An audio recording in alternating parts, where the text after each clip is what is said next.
bugun hozir uyga qaytyapmiz. Sizlar bugun nima uchun konsertda kulishib, bir-biriga quvib yurdinglar, nima bo'ldi? Tinchlikmi? Yo'q. Kelganimda asabimiz yuribdi, singlim. Nima bo'ldi? Aqlsam jig'im ketaga, beqilsam jig'im ketaga. Hasan jig'ingga hamma teganda. Ular mikrofonni ustida urush qilishdi. Nimaga mikrofon ko'p edi-yu? Mikrofonni berib desam, menga bataraka zaryadkasi tugadi, bataraka berib qo'yibdi deb o'yladim.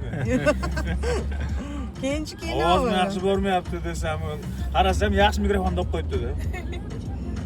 Yaxshi. Ha, shoshmay tur, keyingi konsertda gaplashaman dedim. Endi bizga kerakda. Sizlarga kerak.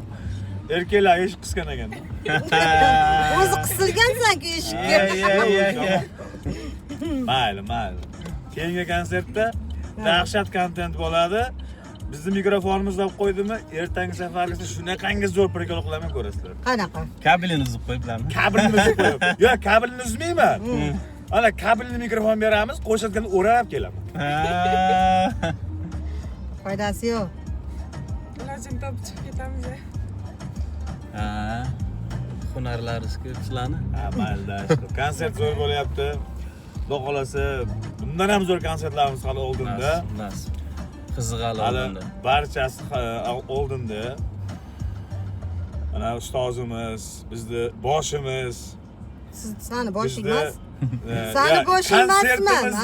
Konsertimizni eng bosh nima deydi, bizni shu narsaga olg'a intiltirib yurg'izadigan inson Dildoraxonim Gunuzoqova. Mana Xudo xolasa yana konsertlar bugundan ham zo'r chiroyli qo'shiqlar bilan sizlarni xursand qiladi. Keyingi konsertlarda hammangizni kutamiz.